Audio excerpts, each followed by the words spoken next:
Salut, c'est MDR, votre rendez-vous avec les comédies françaises, un podcast de Séance Radio, la web radio du cinéma. MDR, c'est un labo où on regarde, on analyse et souvent, soyons francs, on est perplexe devant les films censés nous faire rire. Aujourd'hui, on va analyser et même scruter Chercher la femme de Sue Abadi avec Félix Moiti et Camélia Jordana. Je suis Daniel Andriev et mon équipe d'analystes ethniques, j'ai envie de dire ce soir, c'est Hugo Alexandre. Salut Daniel. Et Max Messner. Salut Daniel.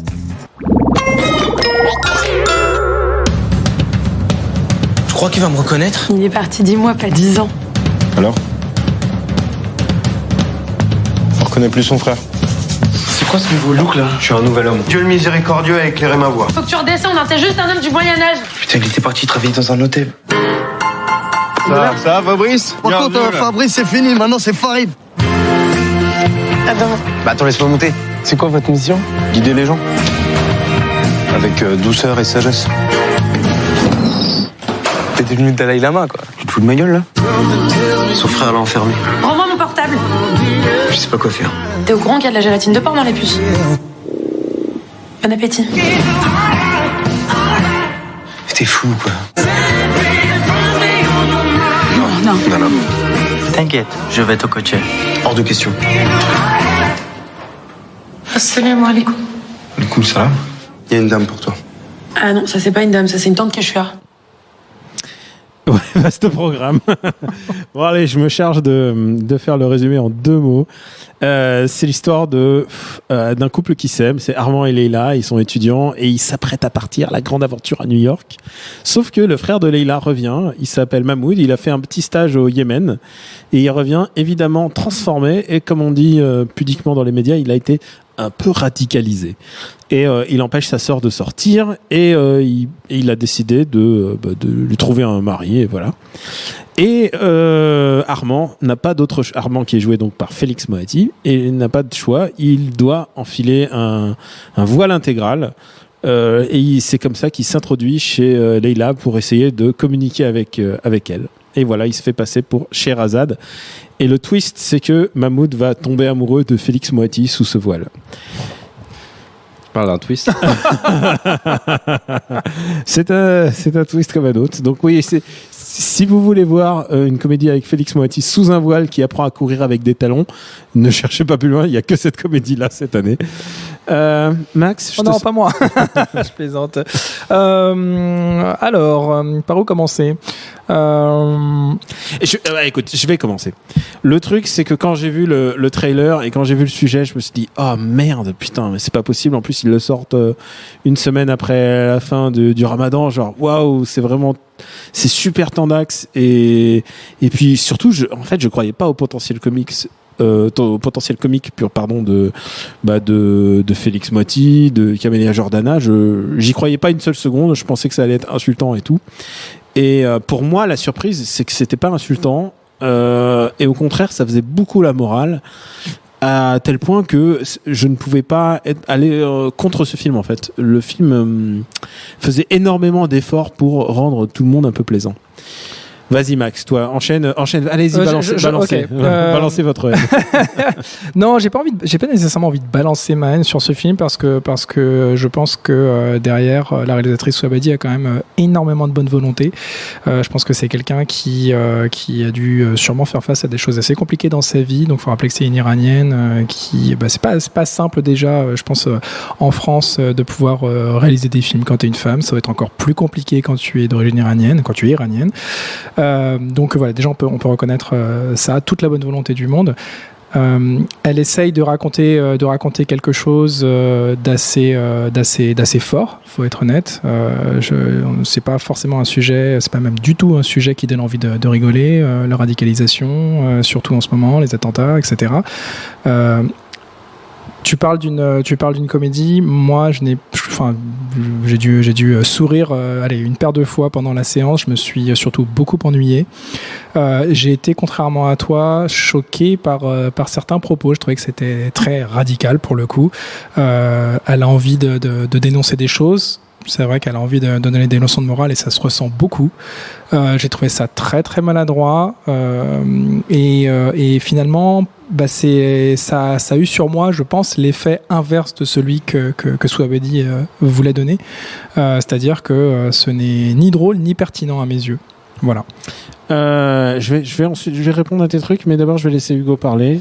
Hugo. Et ben moi comme toi j'avais très peur en voyant la bande-annonce de ce film en me disant est-ce que ce sujet est vraiment un bon sujet de comédie et je te réponds tout de suite, il n'y a pas de mauvais sujet de comédie. Oui, mais il y a des enfin effectivement moi je suis partisan du fait qu'on peut faire des comédies sur vraiment tout ce qu'on veut. Après il y a des sujets qui sont beaucoup plus difficiles à traiter en comédie que d'autres.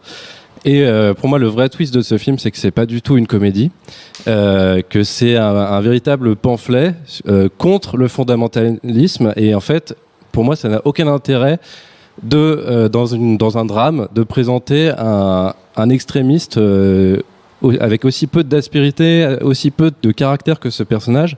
En fait, tu parles du personnage de Mahmoud. Ouais, le personnage de William Lebguil, qui joue ce frère qui s'est radicalisé. Et en fait, qu'est-ce que ça nous apprend ce film ? Enfin, l'intérêt de ce film, c'était de montrer un personnage qui était le frère de l'héroïne et donc qui avait un semblant enfin, on pouvait avoir de l'empathie pour lui, essayer de comprendre son point de vue, de comprendre son cheminement. Et en fait, ce personnage est vraiment détestable du début à la fin. William Lebguil, qui est au départ un acteur plutôt comique, a aucune scène comique. Il est vraiment sinistre comme personnage. Quand il est drôle, c'est au détriment de. Ouais, alors en fait, c'est au détriment de lui-même. Ce personnage peut être drôle quand il est entouré de ses potes. Alors il y a trois potes, trois mecs qui jouent ses potes dans le film. Non, ses frères, littéralement. Ouais, donc c'est d'autres gars radicalisés et qui sont un peu leur seul trait de caractère, c'est qu'ils sont stupides et qui comprennent rien. C'est un peu les frères patibulaires, quoi. Voilà, donc en fait, soit on fait une comédie et là il faut aller beaucoup plus loin dans l'humour et dans les ressorts comiques. Là, le seul ressort comique, c'est que Félix Moiti est travesti et que donc ça c'est classique, hein, c'est certain les shows, c'est il n'arrive pas à trouver sa voix, etc. Ou Tutsi ou tous les tout ça, les classiques de Romy. Et l'autre ressort comique, c'est oh là là, porter un tchador, c'est vraiment pas pratique quand on ferme la portière de la voiture, ça se prend dedans et du coup on n'arrive pas à conduire. Et au-delà de ça, il n'y a jamais rien, il n'y a pas de comédie qui ressort des situations. Et donc, à partir du moment où c'est pas comique, il faut avoir un point de vue qui va plus loin que le fondamentalisme, c'est vilain, quoi. Les mecs, moi je suis d'accord avec vous. C'est vrai que ça va assez loin dans le fondamentalisme, c'est vilain. Mais alors après. Aussi, c'est une opinion. Le fondamentalisme est plutôt en général un visage vilain. Mais aussi, le film ne se moque pas que de ça. Il se moque aussi des parents communistes de Félix Moiti. Il se moque bizarrement des féministes. La mère féministe qui monte ses poils, qui est jouée par Anne Alvaro. Mais elle a quand même montré que beaucoup de bienveillance. En fait, c'est elle qui est dans le camp du vrai. Oui. Contrairement au personnage c'est quand même elle qui a le dernier mot, hein, faut préciser. Aussi. Il y a aussi, ça se moque aussi des intellos et d'une certaine élite. Et il y a un truc que je trouvais assez touchant pour ma part, c'est que ça mettait en scène des Iraniens à Paris, en fait. Donc cette immigration qui a fui le Shah et qui essaye de vivre maintenant. C'est des Français, ils ont été accueillis, c'est des réfugiés politiques et ils sont assez drôles, en fait. J'aime bien ces personnages qui sont à un moment ils sont obligés de faire semblant qu'il y a un mariage selon les traditions, donc du coup ils essayent de faire genre alors qu'ils ont quitté ce pays depuis plus de 30 ans, ils ont plus rien à faire avec ces mecs-là, et pourtant ils jouent le jeu, et je trouve ça assez intéressant. J'en suis sûr, il n'y a pas de comédie qui mette en scène les Iraniens de Paris, à part Kéron et à part son biopic, le biopic sur son père, quoi. Mais c'est pour ça, encore une fois, que moi je trouvais ça assez malin, en fait. Je ne peux que saluer et féliciter cette réalisatrice d'avoir réussi à mener son projet jusqu'au bout, ça on est d'accord. Mais quoi qu'il en soit, on nous vend une comédie, on est censé voir une comédie, et si l'aspect comique ne fonctionne pas, et que en plus ce côté très moralisateur prend le dessus systématiquement, moi j'ai envie de lui dire, écoutez, allez réaliser un documentaire et expliquez-nous d'où vient votre rage, expliquez-nous, montrez-nous toutes ces situations, mais peut-être pas par le prisme d'une comédie qui n'en est même pas une. On va s'écouter encore une petite vanne. Comment vous appelez-vous, ma sœur? Scheherazade. C'est moi. Tu joues le jeu pendant une semaine. Tu crois que ça va marcher? Il faut. Alors, elle est comment? Elle sait ce qu'elle veut. Elle plaisante pas du tout avec la religion. Elle est pas comme les autres. Tu penses constamment à cette fille. J'aime cette fille. T'as une mission. On t'a pas envoyé au Yémen là-bas pour faire le touriste, bronzer sur la plage avec tes pectoraux de chourave là. Suivez-la, ouais. Je veux savoir où elle habite. On sera au taquet sur tout ce qui bouge. Merci, Fabrice. Ok. C'est Farina. Oui, merci. Elle vient de monter dans un bus là, s'il est blindé de femmes, c'est haram, je peux pas. Mais Fabrice! C'est Farid, ok? Oui, calme-toi, Fabrice. Farid. Scheherazade, je veux te parler. N'entre pas, elle est pas voilée. Tu fais sûrement une fixation sur elle parce que ça fait des mois que t'es frustré sexuellement, mais ça va aller. Scheherazade, c'est décidé. Tu seras ma femme.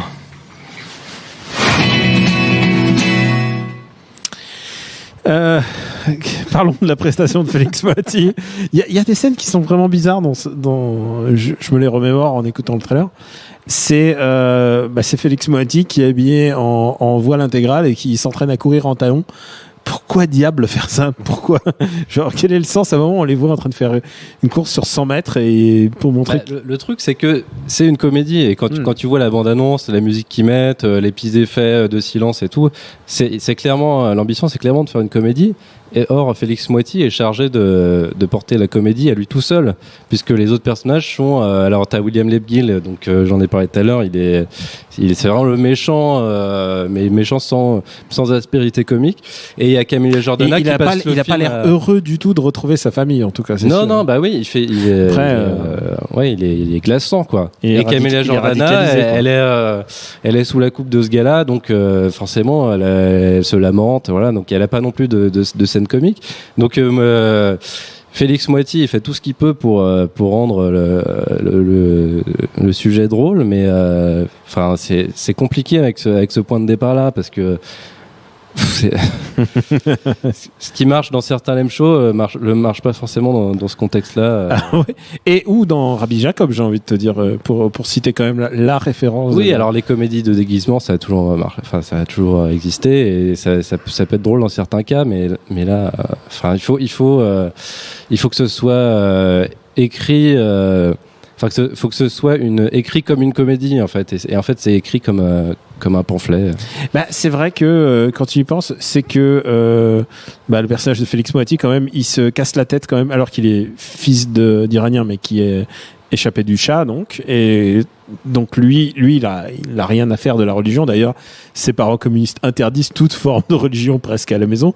Mais il se casse la tête quand même à lire des poètes et des versets du Coran, parce que quand il va là-bas, il rencontre le petit frère de Camélia Jordana, il lui apprend des trucs. Et c'est très très moraliste, oui, parce que eux ils se moquent un peu de ces radicalisés, mais par contre eux, ils les ont compris, tu vois, ils ont compris la beauté du Coran. Ça a le mérite de dire que oui, l'islam c'est pas que le fondamentalisme, fallait au moins que ce soit dit, et pas donner raison aux athées forcément, que sont les parents du personnage principal. Après, moi je voudrais rebondir ce que tu disais tout à l'heure sur le fait que il y a des scènes où tu sens que c'est du vécu et que c'est quelque chose qui tient au cœur de la réalisatrice. Et en fait, visiblement, quand tu vois toute la génération des parents là, c'est clairement elle a voulu se représenter sa famille. Et je peux comprendre. Je vais vous dire un truc, je connais pas mal en fait d'Iraniens qui sont échappés au moment du Shah, ou leurs parents. Et ouais, il y a quand même un truc d'apatride, mais en même temps de solidarité. Moi-même étant fils de réfugiés politiques, je comprends complètement la représentation des parents à ce moment-là, et même Anne Alvaro qui joue un peu en mode un peu roue libre, j'ai envie de dire. Effectivement, on sent que c'est un film de documentariste qui sait pas très bien, dramatiser son propos en fait. Et ces scènes sont intéressantes, mais dans le cadre d'une fiction et encore plus d'une comédie, on est un peu mal à l'aise, quoi. Je sens que Max, toi, je vois pas. Non, mais en vérité, je pense que voilà, on a à peu près résumé la problématique. Hein. C'est quelqu'un qui devrait plutôt se diriger, à mon avis, vers le documentaire, quelque chose de très sérieux, plutôt que d'essayer d'utiliser un petit ressort comique par-ci par-là, de façon pas toujours très glorieuse ni heureuse, pour faire passer un message. Elle a clairement un message à faire passer. Maintenant, peut-être pas de cette façon, voilà. Bon, allez, on va faire les comptes.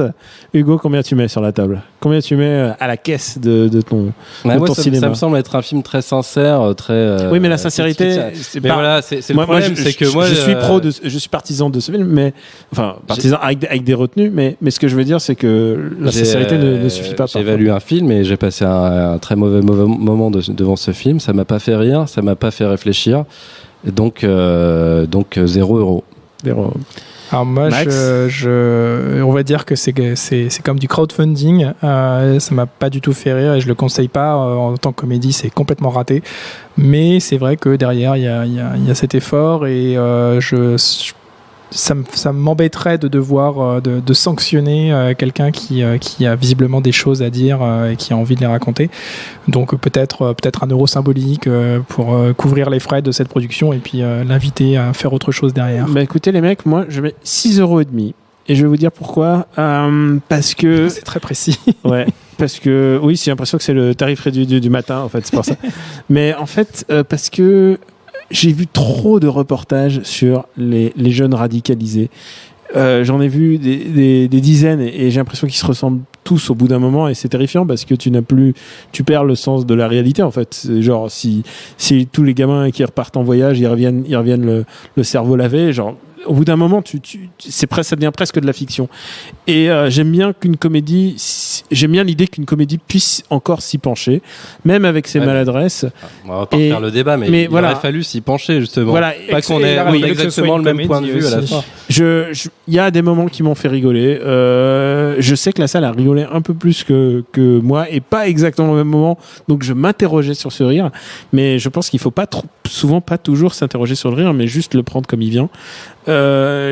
Écoute, j'y vais avec, je suis partagé par ce film et j'y trouve quand même une espèce de mélancolie et c'est peut-être pas forcément ce qu'on essaie de trouver dans un film.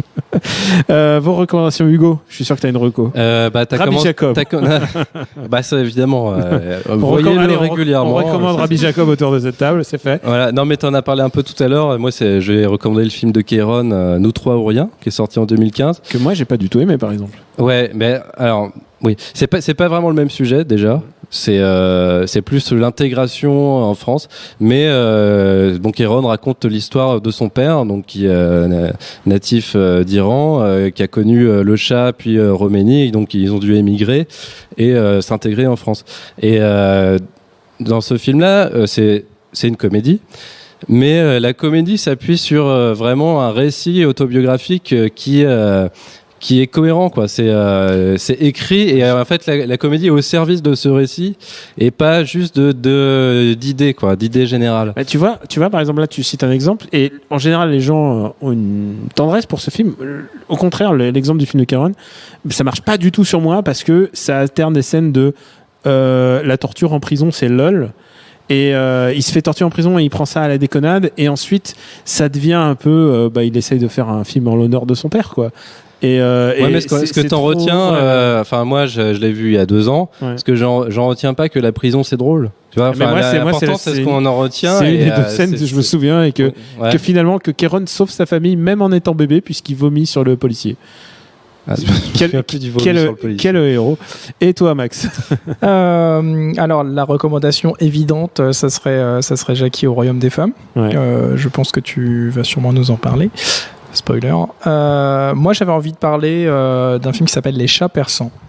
Alors je sais qu'il y a une grosse polémique autour de ce film, mais voilà, en 2 mots, c'est un film iranien qui raconte l'histoire de 2 jeunes qui sortent de prison pour leurs opinions politiques et qui décident de former un groupe de musique à Téhéran. Et donc la musique c'est interdit sous cette forme, donc c'est des musiciens clandestins qui vont essayer de monter un groupe de musique, un groupe de rock, et ensuite de partir à l'étranger, et pour ça il leur faut des papiers, etc. Donc c'est pas spécialement, s'il y a des moments drôles, c'est un film qui est assez touchant. Là encore, grosse polémique autour, parce que je vous laisse faire les recherches d'ailleurs. Voilà, j'ai même pas envie d'entrer dans les détails. Je vais juste parler du film pour ce qu'il est. C'est un film qui m'a beaucoup plu. C'est pas un film qui est fait avec beaucoup de moyens. Il a été tourné en 19 jours, c'est vraiment dans l'urgence. Finalement, qui donne le versant. Alors c'est pas le versant opposé du radicalisme, mais dans un sens un petit peu, puisque c'est une certaine idée de ce que peut être la vie dans un pays assez fermé comme peut l'être l'Iran. Et voilà, j'avais envie d'en parler. Ça veut pas dire que j'ai trouvé ça. Alors moi j'ai trouvé mieux si je devais les comparer avec Chercher la femme. Ça veut pas dire pour autant qu'il est objectivement supérieur, mais c'est un film qui se laisse regarder facilement et qui fait réfléchir pour le coup. Eh ben moi, tu l'as bien dit. J'ai choisi Rabbi Jacob. Donc, j'ai choisi Jackie au Royaume des filles, donc de Riyad Satouf, écrit par Riyad Satouf et incarné par Vincent Lacoste. Il y a Charlotte Gainsbourg qui joue dedans et surtout Didier Bourdon. Et pourquoi je pense à cette comédie? Parce que Didier Bourdon est phénoménal. Parce que Didier Bourdon, il n'a pas son pareil pour jouer les personnages quand ils sont veules, méchants. C'est vraiment les misérables. Il pourrait jouer tous les méchants de Misérables à lui tout seul. Il est indigne. Il est dégueulasse. Et j'adore Didier Bourdon quand il est méchant comme ça. Et Vincent Lacoste qui est complètement lunaire. J'adore Vincent Lacoste. C'est un film qui a été injustement boudé à sa sortie. Je regardais Allociné, il avait 2,2 en note Allociné, ce qui est vraiment pas des masses, alors que c'est un film qui a vraiment fait un effort de production et d'écriture. C'est très particulier quand même. Il faut être prévenu que c'est pas comme Les Beaux Gosses. C'est beaucoup plus. C'est une métaphore. C'est une métaphore d'un pays totalitaire avec des rouages de domination où les femmes ont pris le contrôle sur les hommes. C'est évidemment une utopie, mais voilà, c'est hilarant. J'adore cette comédie. C'est pas rigolo de bout en bout. Il y a une fin qui va part complètement en sucette, mais je pense que finalement, en fait, il avait besoin de ça pour donner un peu de muscle à son propos. J'ai l'impression. Merci à Jules le démocrate à la technique. Pour nous retrouver, c'est MDR sur iTunes et sur toutes vos applis dédiées au podcast. Merci de vous abonner, de laisser des commentaires et même d'en parler autour de vous. La semaine prochaine, peut-être encore une comédie sortie pendant la fête du cinéma. Et j'ai envie de vous dire, je suis déstabilisé parce que ça va être atroce. Je sais pas dans quelle heure, mais ça va être un cauchemar. Rendez-vous la semaine prochaine. Salut à tous, c'est César Monterol. Vous en avez marre, lors d'un apéritif dînatoire, de ne pas avoir d'anecdotes croustillantes à partager autour d'une bonne saucisse cocktail? Eh bien, vous avez de la chance. Si vous vous demandiez ce qu'est un Deus Ex Machina, ou même pourquoi on mange du popcorn au cinéma, eh bien, toutes les réponses à ces questions, c'est dans le pavé dans la toile de Séance Radio, disponible en podcast sur iTunes, SoundCloud et toute autre appli dédiée. Elle est pas belle, la vie ?